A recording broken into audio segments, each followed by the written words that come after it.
Hello दोस्तों। मैंने अपने यूट्यूब चैनल पे एक वीडियो डाली थी ट्रिपल सी की।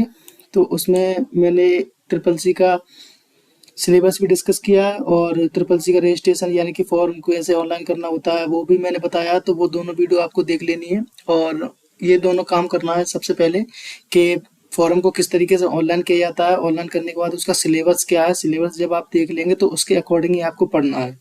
ठीक है, तभी आपको थोड़ी नॉलेज होगी कि मतलब कैसे पूछा जाता है और क्या पढ़ना होता है। तो मैंने ट्रिपल सी के बारे में बता दिया है। जो उसकी बेसिक इन्फॉर्मेशन जो होती है वो मैंने आपको बता दी है और बिल्कुल राइट बताई है। और उसका जो सिलेबस है वो भी मैंने नीट की ऑफिशियल वेबसाइट से डाउनलोड करके दिखाया है आपको।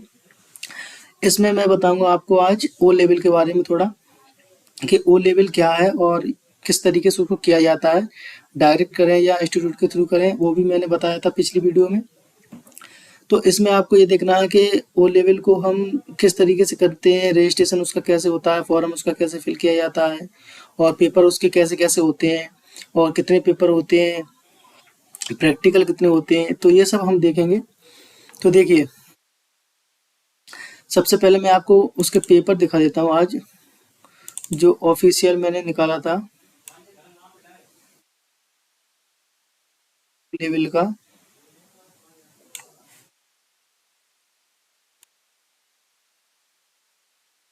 सेकंड, यही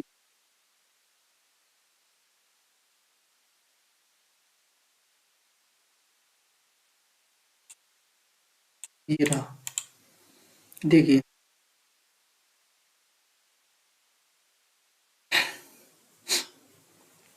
देखिए ओ लेवल के ये जो मैंने पेपर दिए थे, तो ये उसी का स्क्रीनशॉट है। तो जिस तरीके से मैंने किया था, मैंने डायरेक्ट किया था, मैंने किसी इंस्टीट्यूट के थ्रू नहीं किया था। तो करना कैसे होता है ये देखिए। इसके ये 4 पेपर होंगे आपके। ये 4 ये रिपीट हो गए, इसमें नीलेट ने रिपीट कर दिए थे, फिर उसने रिमूव भी कर दिए थे। तो ये उसने रिपीट कर दिए थे। तो इसमें ये 4 पेपर होते हैं। तो ये पेपर थे तो उसकी डेट भी आई थी कि इस तारीख को आपका पेपर है, 22 को, 23 को, 24 को, 25 को, और आफ्टरनून में पेपर होगा और टाइम एडमिट कार्ड में लिखा हुआ था। अब इसमें दिया था कि 22 तारीख को आपका इंफॉर्मेशन टेक्नोलॉजी का पेपर होगा और 23 को वेब डिजाइनिंग का होगा, 24 को पाइथन का होगा और 25 को आईओटी का होगा। तो ये मेरे पेपर जैसे ही अगस्त में हो गए थे चारों पेपर। ये थ्योरिकल पेपर थे, यानी कि एमसीक्यू बेस आए थे, ये एमसीक्यू बेस आए थे। हर एक पेपर जो था वो 100 नंबर का था। 100 नंबर का पेपर था और 100 ही क्वेश्चन थे। और मुझे इसमें से 33% लेके आने थे। नॉर्मल 33% मैक्सिमम आप कितना भी स्कोर कर सकते हैं वो। और इसमें एक बेनिफिट और होता है कि इसमें कोई नेगेटिव मार्किंग नहीं होती है, ना ही ट्रिपल सी में नेगेटिव मार्किंग होती है और ना ही ओ लेवल में नेगेटिव मार्किंग होती है। ठीक है, तो ये था कि किस तरीके से इसका पेपर चल रहे थे। तो ये कंटिन्यू डेट लगी थी, नेक्स्ट बाय नेक्स्ट। उसके बाद जैसे ही मेरे ये पेपर कंप्लीट हो गए थे, एमसीक्यू वाले यानी कि थ्योरिकल वाले, उसके बाद अगस्त के बाद जैसे जुलाई अगस्त, तो जुलाई में ये चल रहे थे पहले मेरे। जैसे ये प्रैक्टिकल चला था, जैसे ये पेपर हो गए थे, उसके बाद ये प्रैक्टिकल 30 जुलाई से लेकर 10 अगस्त तक पहले प्रैक्टिकल चले थे। जैसे 30 जुलाई और 10 अगस्त के बीच में पहले प्रैक्टिकल की डेट आई थी। तो ये प्रैक्टिकल चल रहे थे, जैसे प्रैक्टिकल 1 यानी कि R5 का प्रैक्टिकल, जैसे ये R5 है तो इसका प्रैक्टिकल चल रहा था। तो इस डेट को मुझे ये प्रैक्टिकल देना था। उसके बाद R6 का, इसी तरीके से सारे प्रैक्टिकल मुझे क्रम वाइज, यानी कि इसकी प्रैक्टिकल की डेट अलग थी और इनकी डेट अलग थी। यानी कि ये पहले आपके हो जाएंगे, इसका एडमिट कार्ड आएंगे, प्रैक्टिकल के एडमिट कार्ड आने के बाद, इनके पेपर देने के बाद फिर आपको थोड़े दिन वेट करना, फिर नीलेट फिर से एडमिट कार्ड को अपलोड करे, यानी कि अपलोड करेगा अपनी तरफ से और आपको डाउनलोड करना है, फिर आपको एमसीक्यू देना है। तो इस तरीके से अलग आपको 4 एमसीक्यू पेपर देने हैं 100 नंबर के, और 4 प्रैक्टिकल देने हैं आपको एमसीक्यू 100 नंबर के। ठीक है, तो इस तरीके से ये आपको ये पेपर होते हैं इस तरीके से। और एक प्रोजेक्ट होता है जो आपको ये क्वालिफाई करने के बाद उसके बाद में सबमिट करना होता है। तो ये होता है इसके पेपर और प्रैक्टिकल। अब इसमें दिया है कि इसका सिलेबस, सिलेबस भी मैंने पिछली वीडियो में थोड़ा बहुत डिस्कस किया था। इसमें भी हम देखेंगे थोड़ा बहुत सिलेबस। और फिर बताएंगे कि आगे क्या करना है। सिलेबस है इसका, वो लेवल का जो डिटेल सिलेबस मैंने बताया था कि हम नेक्स्ट वीडियो में देखेंगे, तो ये डिटेल सिलेबस है यहाँ इसका, जैसे देखना आगे चल के इसमें सारा दिया हुआ है। देखिए इसमें सब कुछ दिया हुआ है आपको, ये सिलेबस में सब कुछ मिल जाएगा, तो आपको यहाँ देख लेना है। जैसे ये 4 पेपर दिए हैं, 1 2 3 और ये चारों पेपर दिए, उसके बाद प्रोजेक्ट भी दिया है आपका। तो इस तरीके से ये सबमिट करना है। सबमिट करने के बाद फिर नीचे आएंगे आपको, तो ये टाइम भी दिया है कितने टाइम का है ये पेपर है। ये देखिए 100 नंबर का पेपर होगा, मैक्सिमम मार्क 100 नंबर के होंगे और मिनिमम पासिंग मार्क 60 यानी कि 33% आपको लेके आनी है। और ये आपको वाइवा भी इसमें होता है, जो प्रैक्टिकल होते हैं हमारे, जैसे देखिए ये प्रैक्टिकल होता है जो हमारा 100 नंबर का। तो इस 100 नंबर में प्रैक्टिकल में आपको 20-80 नंबर का तो प्रैक्टिकल आपको देना होता है सिस्टम में, यानी कि सिस्टम पे आपको एक पेपर मिलेगा, उसमें प्रोग्राम में लिखा होगा कि, और उसमें प्रैक्टिकल लिखा होगा कि राइट द प्रोग्राम या राइट द टेबल, आपको इसमें ये करके दिखाना है।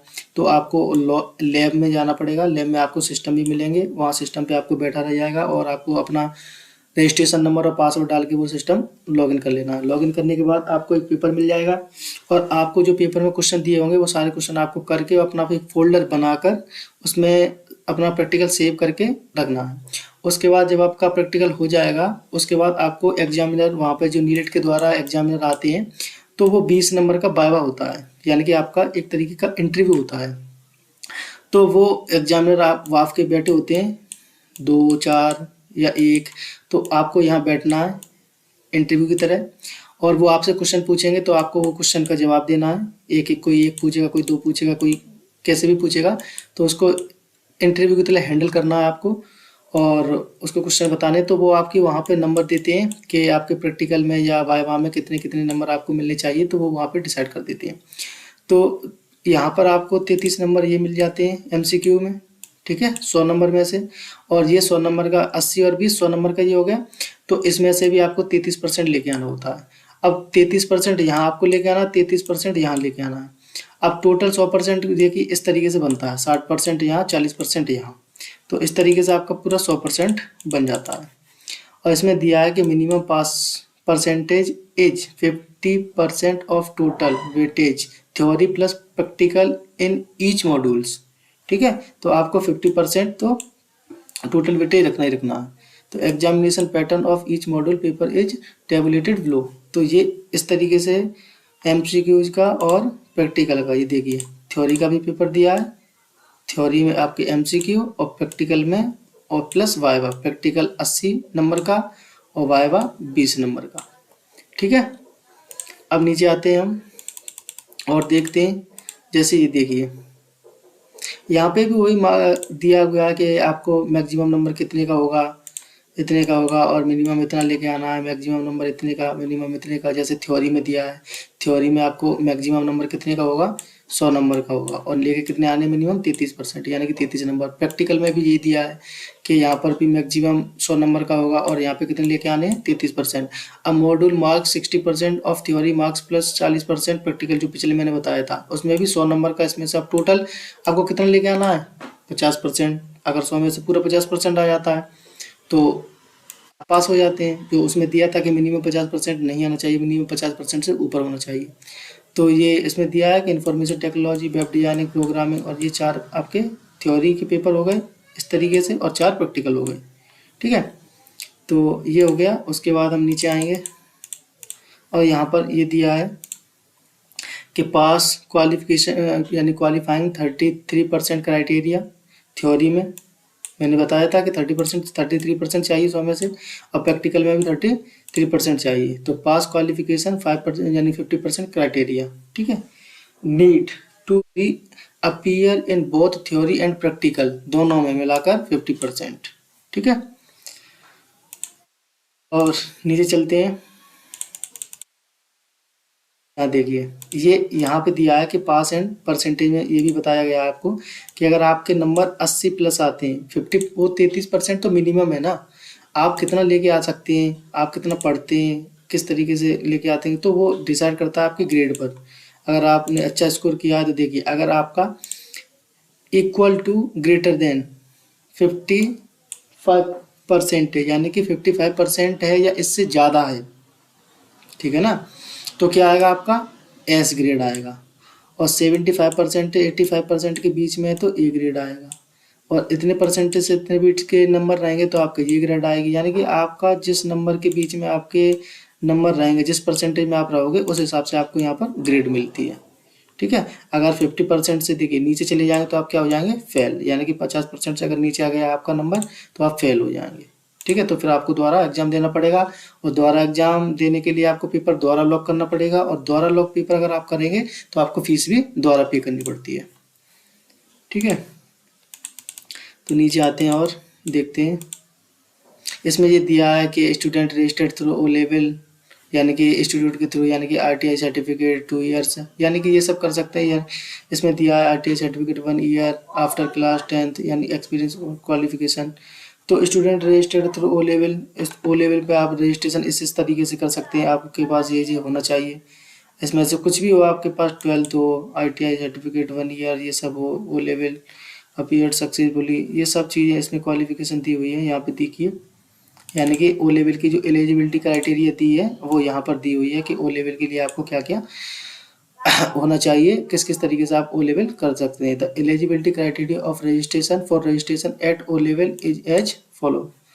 अब रजिस्ट्रेशन भी यहाँ दिया है, रजिस्ट्रेशन प्रोसेस दिया है। Registration is a pre required for appearing in O level examination. A candidate can register at only one level at a time to appear for the examination. Registration number is only for candidate and not for institute. Candidate has registered with NIELIT through online portal. तो यहाँ से आपको registration कराना है, ठीक है। यहाँ से कोई भी इंस्टीट्यूट आपका रजिस्ट्रेशन नहीं करेगा, रजिस्ट्रेशन आपका यही होता है नीलिट की वेबसाइट पर ही जाकर, ठीक है। अगर आप इंस्टीट्यूट में जाके फीस दे देते हैं तो वो भी यहीं से आपको क्या करते हैं, रजिस्ट्रेशन करते हैं।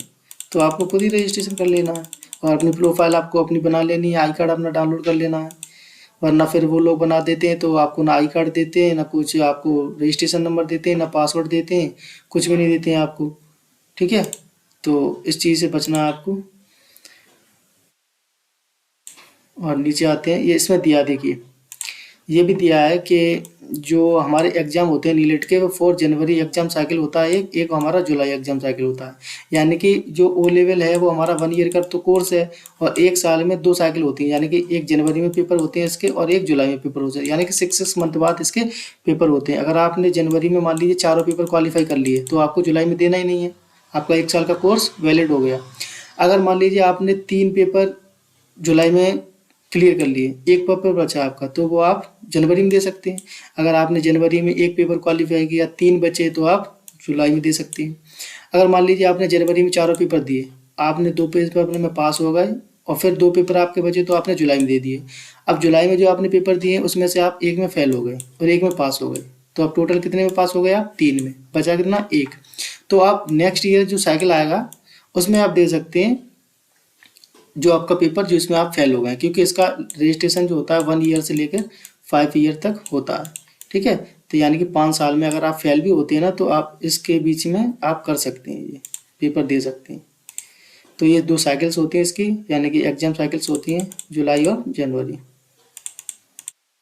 और नीचे आते हैं, री रजिस्ट्रेशन कर सकते हैं आपका, अगर रजिस्ट्रेशन वैलिड, यानी कि आपने 1 से लेकर 5 ईयर तक रजिस्ट्रेशन करा था। यानी कि जो फर्स्ट बार रजिस्ट्रेशन होता है वो 5 ईयर के लिए होता है। अगर 5 ईयर में भी अपने वो लेवल क्लियर नहीं कर पाया तो आप री रजिस्ट्रेशन कर सकते हैं, ठीक है।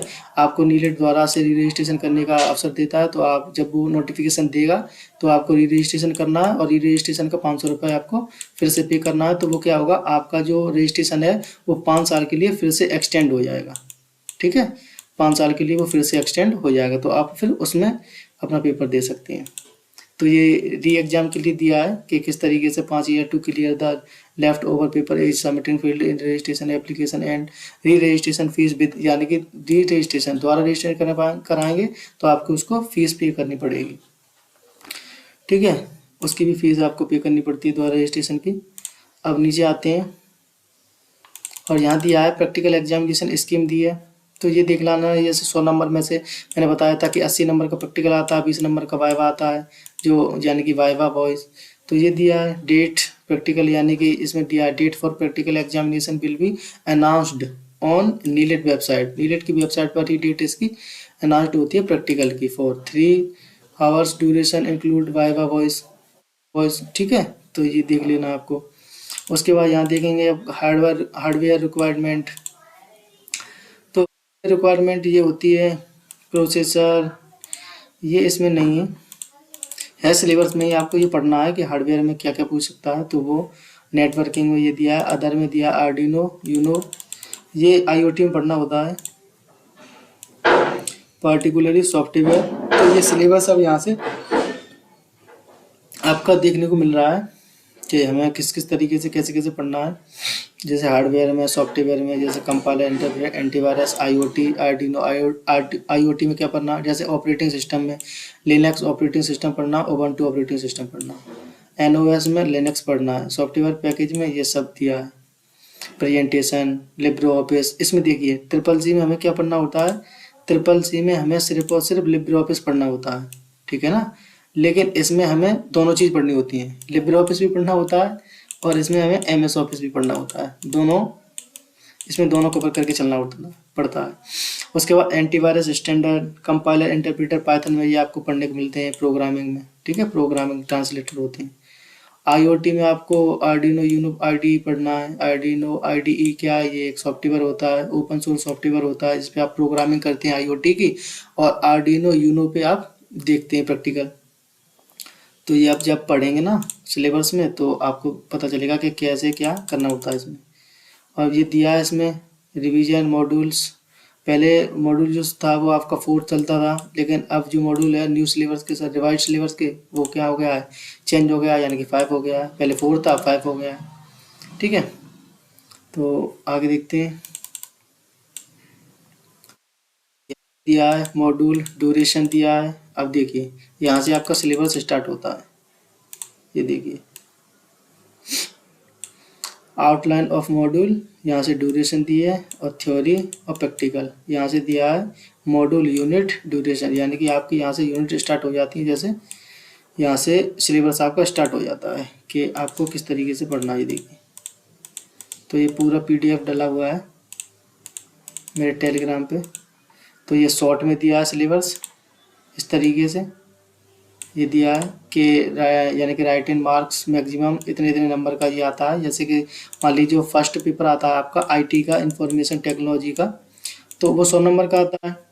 अब 100 नंबर में क्या क्या आता है, जैसे देख लिए 10 नंबर से आपको ये देखने को मिलेगा इंट्रोडक्शन टू कंप्यूटर, ये computer introduction to operating system 20 number का, वर्ड प्रोसेसिंग 20 नंबर का, स्प्रेडशीट 20 नंबर का, प्रेजेंटेशन, और इसका बाद आपको इंटरनेट के बारे में, ईमेल वगैरह ये सब 20 नंबर का, detail financial tool and application, तो ये 10 नंबर का। यहाँ आपको ये 100 नंबर का ये मिल जाता है। तो ये शॉर्ट में सिलेबस दिया और यहाँ पे ये डिटेल में सिलेबस दिया, ये देखिए ये डिटेल में सिलेबस दिया है। तो शॉर्ट में और डिटेल में दोनों ही देख लेना आपको। डिटेल में अगर आप देखेंगे तो अच्छे से कवर कर लेंगे कि क्या क्या चीज़ हमें पढ़नी है, यूनिट बाय यूनिट आप कवर कर लेंगे। तो जैसे वर्ड में क्या पूछेगा, तो यहाँ पूरा उसने एक्सप्लेन दिया है कि आपको वर्ड में ये पढ़ना है, इतने टूल्स पढ़ने हैं, ये मेन्यू बार पढ़ना है, ये यानी कि शॉर्टकट की भी पढ़नी है तो भी वो बता देगा कि ये पढ़ना है। तो ये सब इसमें दिया हुआ है, ठीक है। नीचे आते हैं, ये फर्स्ट चल रहा है हमारा इंफॉर्मेशन टेक्नोलॉजी वाला। अब देखिए सेकंड जो हमारी यूनिट स्टार्ट होती है, यानी कि M2 वेब डिजाइनिंग का पेपर हमारा स्टार्ट होता है, ये उसका सिलेबस दिया हुआ है। इंट्रोडक्शन टू मॉड्यूल, उसमें क्या क्या पढ़ना है, तो इसमें ये इंट्रोडक्शन दिया है। उसके बाद यहाँ दिया है कि आपको इसमें पढ़ना क्या क्या है, ये देखिए ऑब्जेक्टिव दिया हुआ है इसमें कि आपको design and create effective web page बनानी है, integrated graphics in web page, integrated various tools and technique like HTML, CSS, JavaScript, angular JS, ये पढ़ना है। Design and edit image using tools, यानी कि फोटोशॉप आपको इसमें पढ़ना पड़ेगा, फोटोशॉप पढ़ लो, कोरल ड्रॉ पढ़ लो, कोई भी एडिटिंग नहीं, वैसे इसमें फोटोशॉप दिया है आपके सिलेबस में, तो वही आपको पढ़ना है। उसके बाद नीचे आएंगे हम, तो ये देखिए ये भी इसका सिलेबस दिया है पूरा, इंट्रोडक्शन टू वेब डिजाइनिंग में क्या क्या पढ़ना है। पूरा दिया है। ये देखिए एडिटिंग, यानी कि एडिटर में आपको क्या पढ़ना है, किस तरीके से पढ़ना है। HTML में बेसिक पढ़ना है, और कैस्केडिंग स्टाइल यानी कि CSS में पढ़ना है, CSS फ्रेमवर्क भी पढ़ना है, जावा स्क्रिप्ट। फोटो एडिटर में आपको वही मैंने बताया था, फोटोशॉप पढ़ना है। ठीक है, तो ये देखिए ये शॉर्ट सिलेबस दिया है ऊपर, और ये आपका डिटेल सिलेबस दिया है, ये रहा। ये आपको इंट्रोडक्शन टू वेब डिजाइनिंग जब करेंगे तो उसमें क्या क्या पढ़ना है, ये दिया है। वेब वर्किंग, सब web page, front web page पूरा दिया हुआ है। HTML में क्या पढ़ना है वो भी सब डिटेल्स में दिया है इस तरीके से। ठीक है, ये देखिए फ्रेमवर्क पूरा दिया हुआ है, तो आपको इसको पढ़ लेना है। उसके बाद यहाँ से आपकी प्रोग्रामिंग यानी कि तीसरा पेपर स्टार्ट हो जाता है यहाँ से, पाइथन का। पाइथन पाइथन का स्टार्ट हो जाता है। तो हमने ये M1 और M2 का सिलेबस आज डिस्कस कर लिया, और बचा हमारा M3 और M4। तो ये सिलेबस हम डिस्कस अगली क्लास में कर लेंगे। ठीक है, तो मिलते हैं अगली क्लास में। Thank you.